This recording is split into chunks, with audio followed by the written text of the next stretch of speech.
Hello and welcome to Maniac Movies. This is the second of what you might call my Lost episodes. They were on Richard Stanley's early two movies, Hardware and Dust Devil, so they'll look a little bit different. But then I'm doing Color Out of Space next, and that will look like a normal one. So enjoy Dust Devil, updates Wednesdays and Fridays.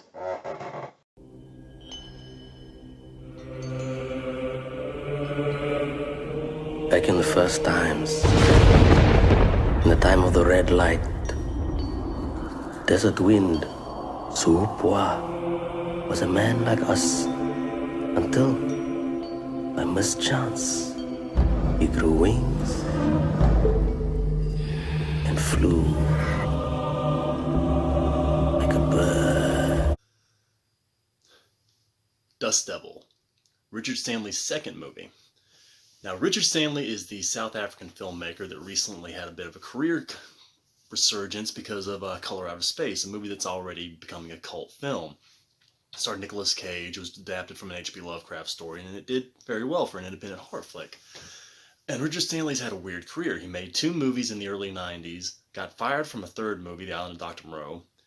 Then basically, outside of shorts, music videos, and documentaries, he didn't make another feature for a very long time. And basically, getting fired from The Island of Dr. Moreau killed his career for over 2 decades.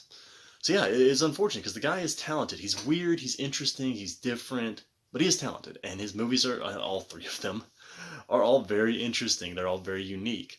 And they're very different from each other, but they're also, there's commonalities.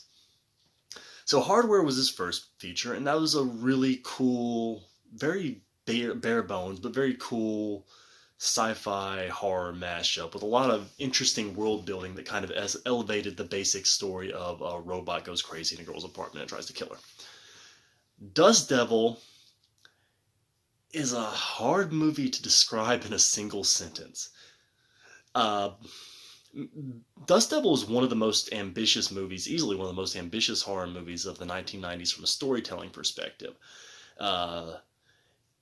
It's about a metaphysical creature that has to become human to fulfill a ritual to essentially restore his power. It doesn't say exactly how often he has to do this, but he has to perform blood rituals, and he has to do them in human form to restore his power, his ability to do magic. They refer to him as an evil shaman. This all takes place on the South African border in this barren wasteland desert area. It's suffering from a drought, crippled by warfare and famine, and he hunts there. He presents himself as this sort of handsome drifter. You know, he has a cool outfit. He's charismatic. He has an ability to read people, and he has sex with them, he kills them, then he ritualistically mutilates their corpse. And we see this right at the beginning of the movie. He does it to a woman that picks him up while hitchhiking. And that is, although the most of the bloodshed is off camera, the aftermath isn't, and sometimes the aftermath can be more disturbing than the act, and seeing the blood just everywhere in her house is just brutal. It's freaky. Now, the Dust Devil is played by Robert John Burke, and there's some great camera work in this movie. There really is. Richard Stanley knows how to photograph the desert. He shoots this movie almost like an old, 70s Western. There's a lot of wide angles. There's a lot of lingering shots. There's a lot of helicopter work. This would have been pre-drone, so they actually had to have a helicopter. So it's cool. It's cool. It's interesting. It's different. It's unique. It's very, very steeped in African mysticism, and has a lot to do with apartheid and the civil conflict that's still happening in that region of the continent of Africa.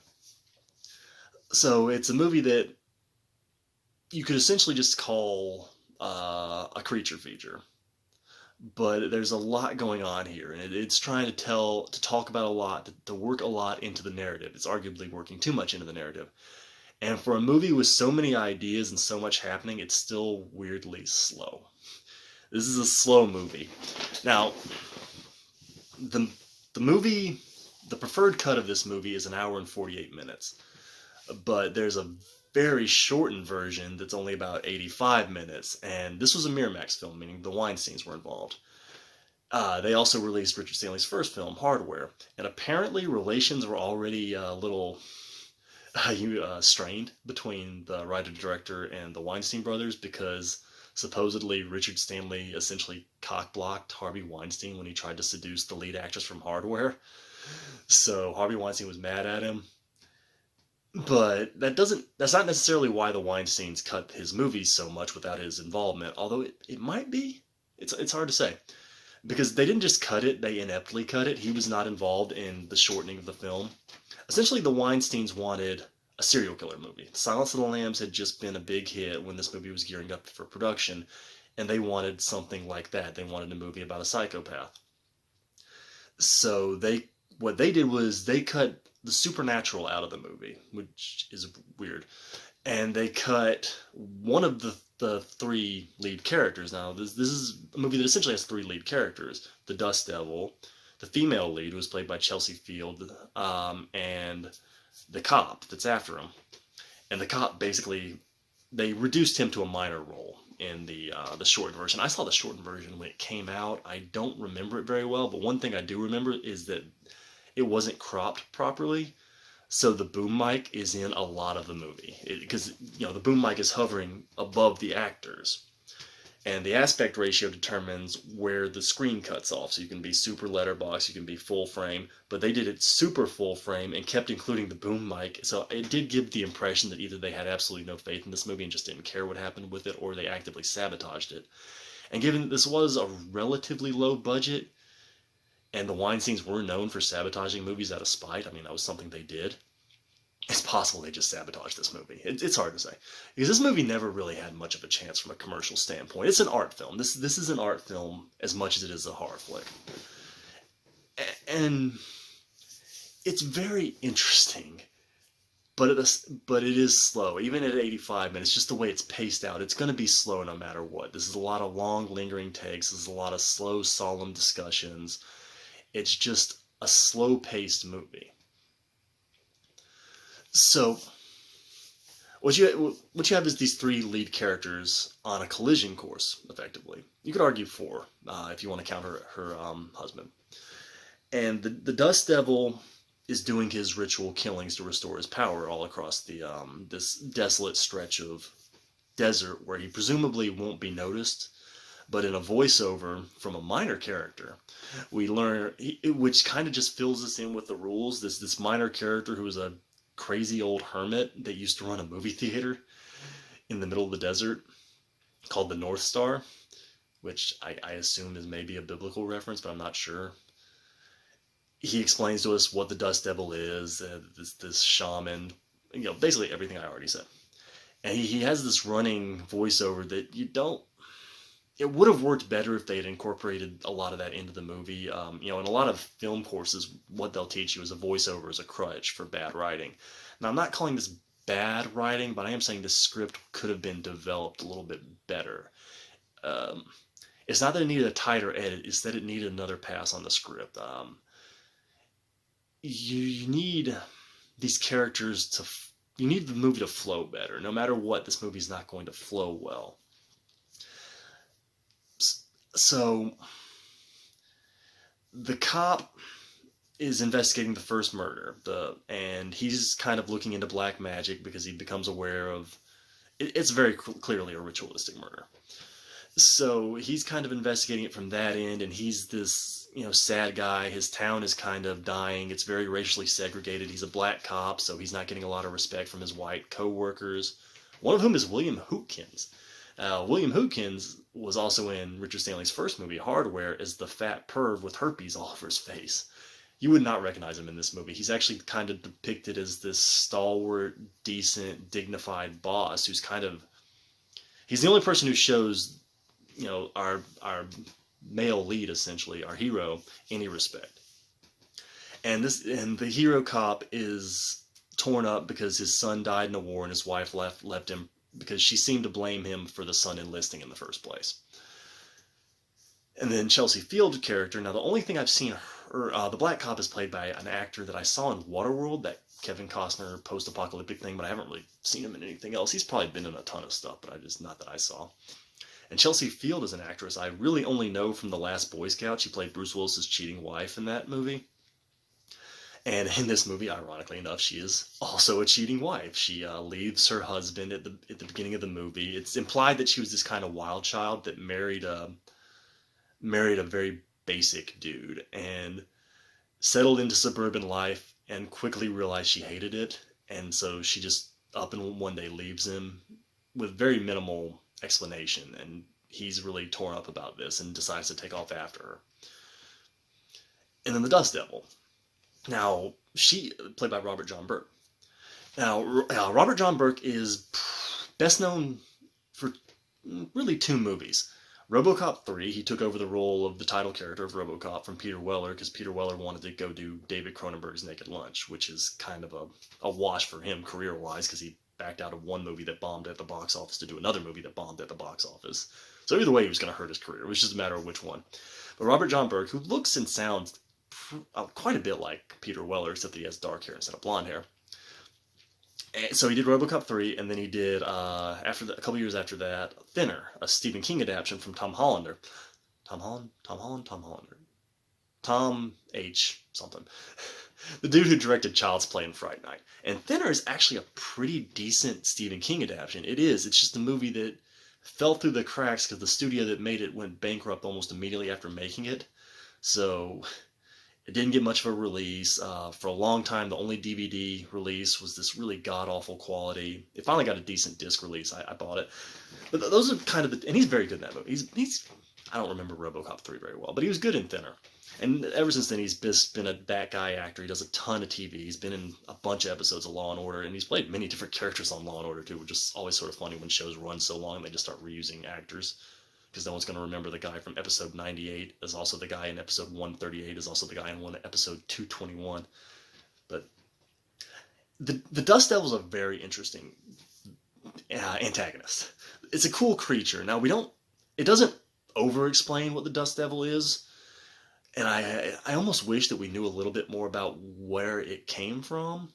Some people might prefer the mystery, but because, to me, the interesting part about the Dust Devil is how tormented it is. Now, the Dust Devil doesn't seem to like the cost of its magic. It has to commit these terrible blood sacrifices to make its magic work, essentially.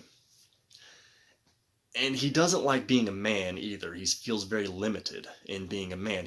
There's this fantastic scene where he's looking in a mirror, and he can see the dimension that he presumably came from through the mirror briefly. And he reaches, and just as he reaches in, it turns into the mirror again, and you see how just frustrated he is, how trapped he is in this human form. So he's an interesting villain, and that's not to say, but he's also very evil. He is very capable of being very evil. Another one of my favorite scenes is the scene where he blows up a tanker truck, and he does this weird ass like battle cry as it's blowing up, and it's a really cool, very brief scene, but you just see the bloodlust in this thing. It may not it's a good tormented character where it has these evil inclinations, but it doesn't like that it has them. It's interesting.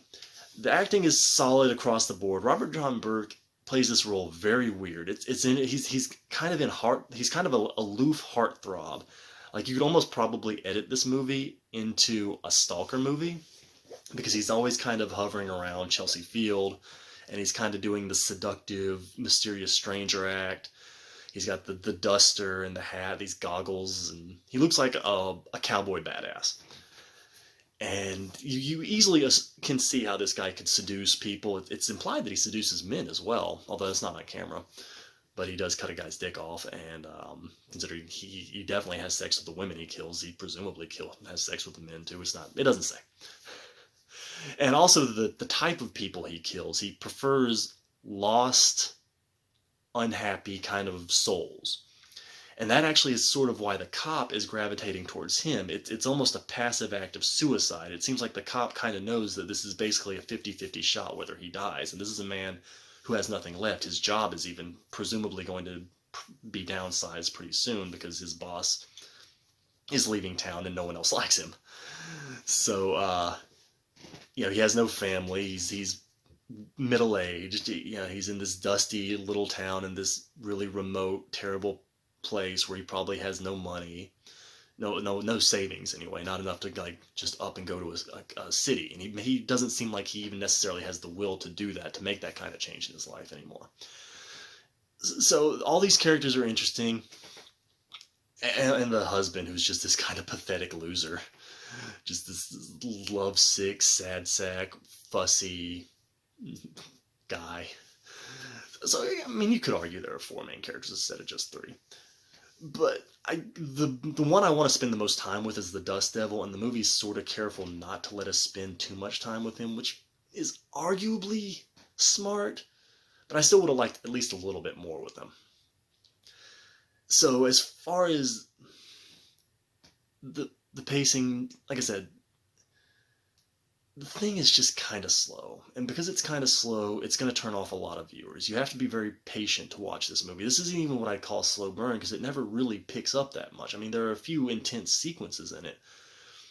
But by and large, this is a movie for cinephiles. This is a movie for people who really love the art of filmmaking, because this is a beautiful looking movie. I mean, almost every shot is extremely well composed. There's one shot where Robert John Burke's character, the Dust Devil, is walking around in front of a house.